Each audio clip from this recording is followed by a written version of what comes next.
Once you're aware of the things you've normalized, you can start choosing from what is true. In this podcast, I expose my life, the distortions I spent years living in and mistaking for who I was. I invite you to confront what you've normalized and choose differently, so you can build a reality you fall in love with. Today in Undistorted Self. So this is when things change. The more you make things conscious in your mind, the more you're aware of all those things, the more you can maneuver and make different choices for yourself. So the first thing is, knowing what you've normalized. So if you haven't asked that, ask that to yourself. Then take it one step further and ask why. Why have you normalized it? Allow any answer, no matter what. Don't judge it. Just say it. Just speak it. Say why you've normalized it. And you can keep asking why. You're gonna answer yourself, and then you can take it deeper and ask, but why? But why? But why? And keep asking yourself, because you already have all the answers you need. You just need to bring them to your conscious mind so you can do something with it. So when you know the why, you can start seeing what wound inside of you is the normal protecting, meaning what are you protecting? So are you afraid to be abandoned? Are you afraid to be alone? Are you afraid that you won't belong? Are you afraid you're not who you think you are, or what not following the normal is going to say about you? Will you lose belonging? That is what I'm saying about figuring out the why. What is the wound? What is that in which you're gripping? Why are you gripping to that normal? What in you is hurting that needs to be addressed? Because that is the key that you need to address. So if you're clinging to something that feels normal because if you don't, you're afraid you won't be part of that group, that family system, or they won't love you the same, or you wouldn't keep your relationship or stay in your job, etc. If you're afraid of that, what do you think you'll lose if you stop letting it harm you? What do you think you'll lose if you stop following the normal? So that's also a key question, is the consequences.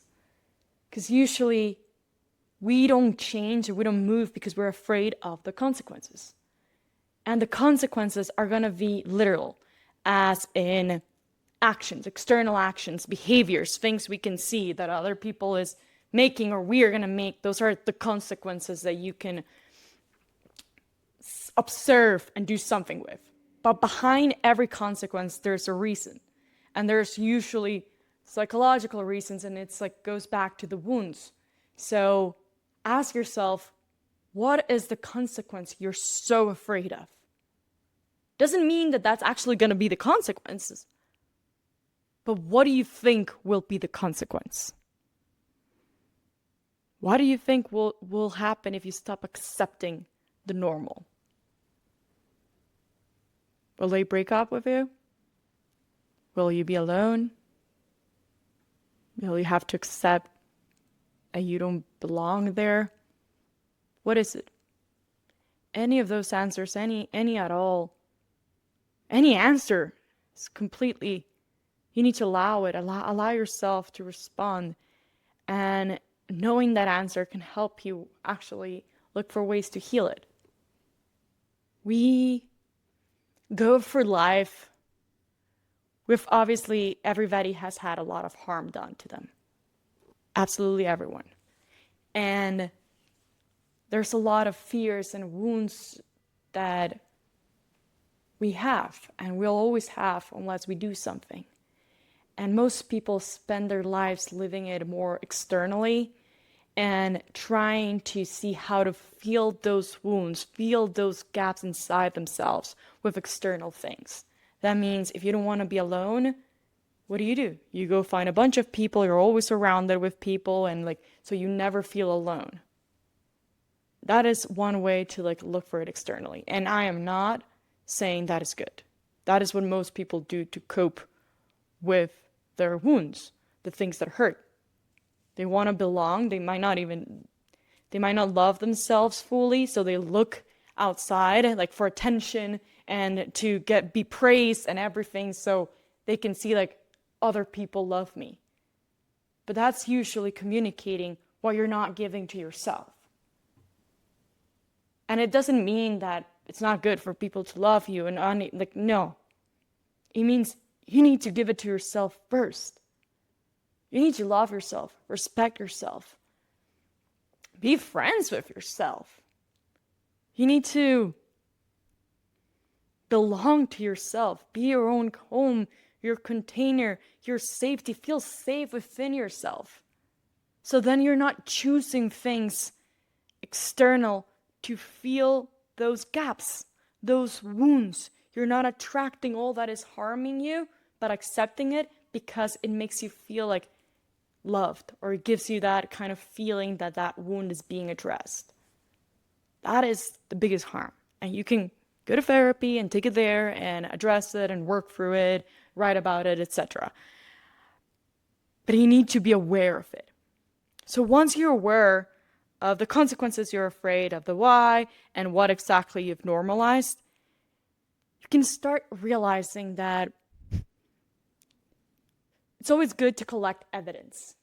So evidence is physical proof of something. When you've normalized something, it means that you've collected way too much evidence favoring that in which you're familiar. It doesn't necessarily mean it's obviously intentional, but it's the evidence you have.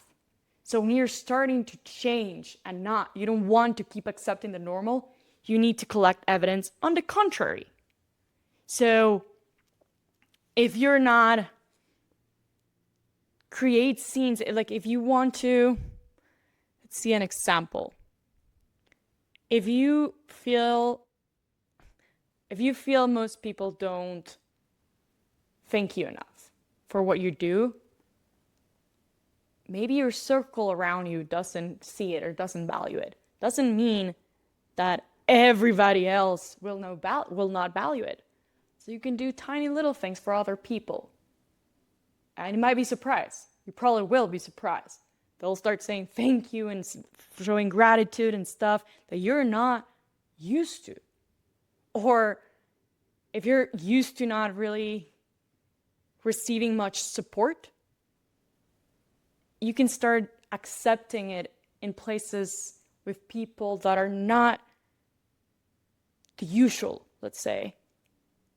And they can show you that they're actually a lot more supportive. They can show you the real meaning of support, even with just one tiny, tiny action that can show you, oh, maybe what I've been used to is, it's not the only way. So that's what I mean, like start going more outside, opening to different opportunities and people, so you can let life show you the contrary, that things can actually be good. Not everything has to be harmful. If you stay just in your immediate environment and that's all you move and move and move, you're too familiar with it, how people there move, breathe, and think. And that is probably clouding your own vision of the truth, of what is the possibilities and what is actually out there. So you need to take yourself out so you can give yourself that opportunity. And also, you'll be surprised, I kind of already said this, but you'll be surprised that you'll see different responses from people. The more you branch out, you'll start noticing not everybody responds this way. Not everybody is not accountable. Not everybody doesn't say sorry. You can be surprised because there's more out there. There's more responses. Sometimes you got too used to one consequence.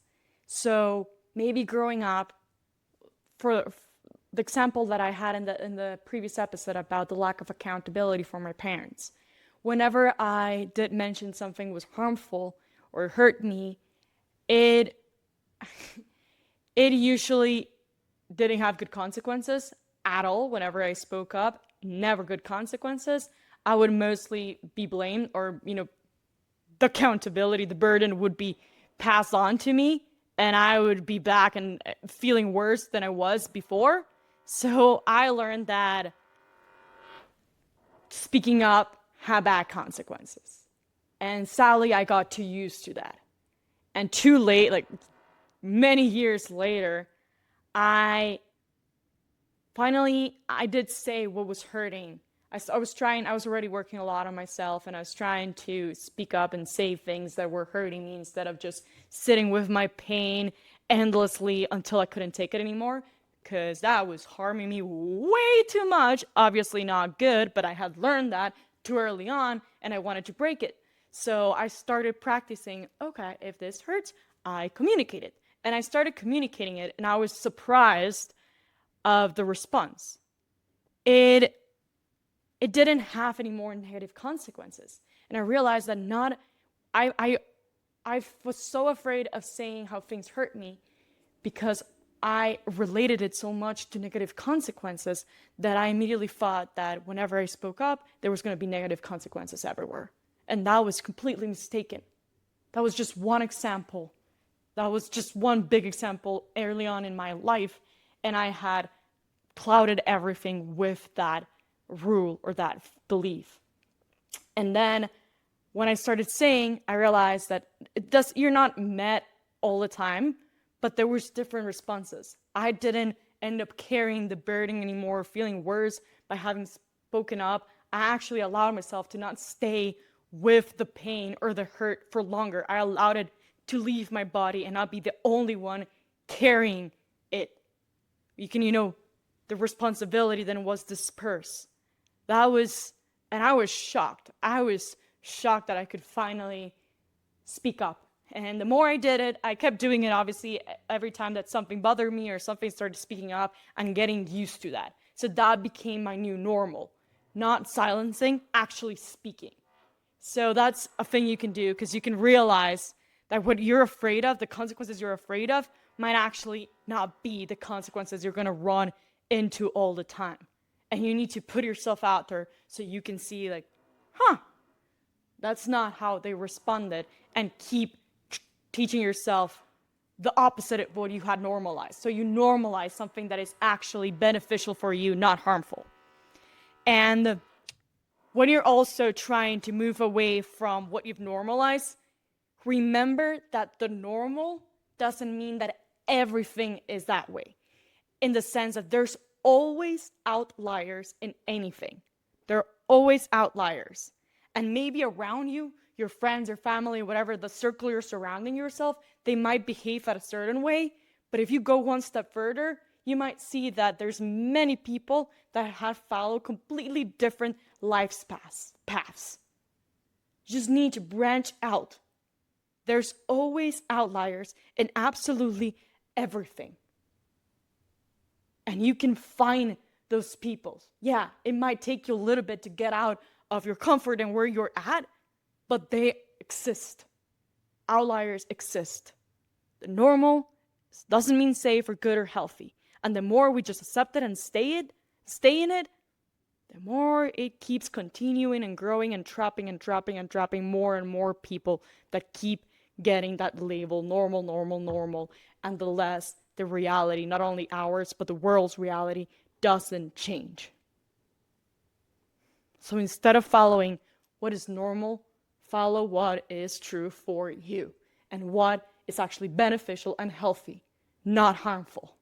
That is what I've been doing, and yes, it will take a lot from you, and you'll have to do a lot of work, but it's very much worth it.